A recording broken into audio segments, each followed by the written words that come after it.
Now some of you might have noticed that I simply adore playing the game starring the world's fastest hedgehog, but my love for Sonic began all the way back in the 16-bit era of gaming. Yeah, baby! And from these classics, the world was introduced to some amazing titles over the years, but there's always been one thing that's caused a bit of confusion, especially in the world of video games, and this would be the Sonic the Hedgehog timeline. What? The timeline itself officially has no chronology, unless you take into consideration the comics, but in the world of video games, the timeline has been split into two, one being modern Sonic and the other being classic Sonic. Each of these timelines have their own continuity, but today I'll be taking a spin at the classic Sonic timeline, so join me for part 1 of the adventure. Now on the planet of Mobius, fate would soon come calling for 3 individuals in particular. Sonic the Hedgehog, Ray the Squirrel and Mighty the Armadillo have lived a somewhat peaceful life on Christmas Island, until one day, the evil Dr. Robotnik invades, kidnapping the trio and delivering them to Eggman Island. What follows is a dangerous journey, with Sonic and his friends overcoming some of the deadliest of traps, before a final confrontation with the mad scientist. Dr. Robotnik soon realises that he's no match for this trio of heroes, and so triggers the self-destruct sequence for his island of danger. Somehow Dr. Robotnik survives the destruction of Eggman Island and hastily makes his way to the neighbouring isles. However, Sonic has pursued the mad doctor to South Island.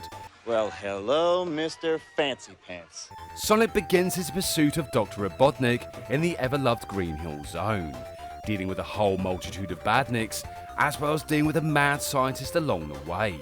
And it's while traversing the many different zones of South Island, Sonic would often enter the special zones in the hunt for the Chaos Emeralds. Eventually though, Sonic would come face to face with the evil scientist, and after a deadly battle, the blue blur would emerge victorious. From here, Sonic uses the power of the Chaos Emeralds to right the wrongs caused by Dr. Robotnik, and thus becoming the hero of South Island, which at the same time became his new home. However, this wouldn't be the last time that the blue blur would encounter the evil Doctor. Oh, come on! Whilst exploring his new home, Sonic rushes towards Never Lake, where the locals have told him that a small planet appears above this lake at the end of each year. And of course the blue blur is excited to witness this interdimensional event. Upon his arrival, however, Sonic notices that the small planetoid known as Little Planet is chained to a mountain and is slowly becoming a fortress filled with a robotic army. Immediately the blue blur concludes that the evil Dr. Robotnik must be responsible for this heinous crime, and thus makes the long journey to Little Planet. As he lands on the surface, Sonic immediately notices the travesty that has befallen Little Planet, thanks to the magical time stones that has allowed Dr. Robotnik to manipulate the flow of time. Great Scott!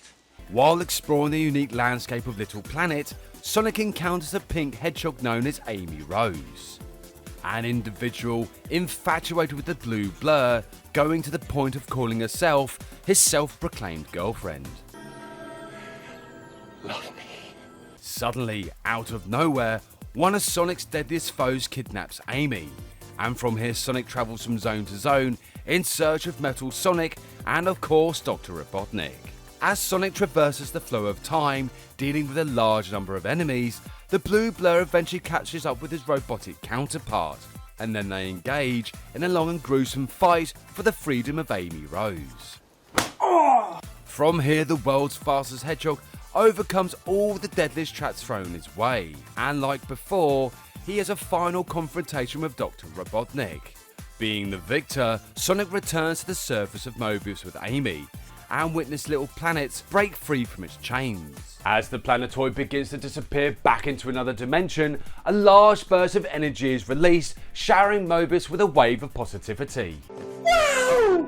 A few months pass and Sonic decides to explore the surrounding area using his plane the Tornado, and eventually he ends up on Westside Island. However, there is a threat already there ready and waiting. Dr. Robotnik has also arrived on Westside Island, after detecting the energy signatures of the 6 Chaos Emeralds. But strangely, his readings also revealed a 7th emerald with the same energy. Now apparently, long ago the ancient tribes of Westside Island used to worship this Chaos Emerald, eventually utilising its power before sealing it deep within the island. Meanwhile though, on the other side of Westside Island, Sonic encounters a two-tailed fox called Miles Per Hour. The pair quickly develop a friendship, with Sonic being impressed that the fox could keep up with his speed, and together the duo rush off to explore the secretive wonders of Westside Island. They soon discover the presence of Dr. Robotnik, and Sonic, remembering what the evil scientist is capable of, decides to take Tails with him in order to free the inhabitants of Westside Island, as well as beginning a whole new search for the Chaos Emeralds. Like his adventures before, Sonic speeds his way through each and every zone, defeating the deadly war machines piloted by Dr. Robotnik.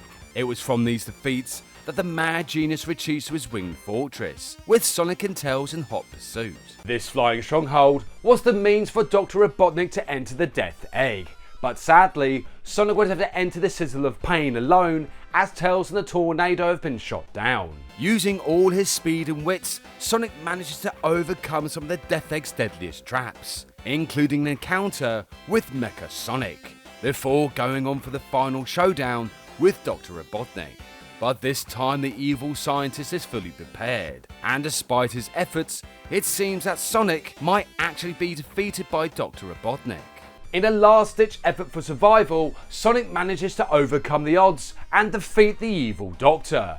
And from here, the Death Egg begins to explode, eventually plummeting out of orbit. Miraculously, Sonic survived the destruction of the Death Egg thanks to the power of the Chaos Emeralds, and he reunites with Tails. Oddly though, the Death Egg is nowhere to be seen, but with their victory in hand, Sonic and Tails return to South Island for a well-deserved rest.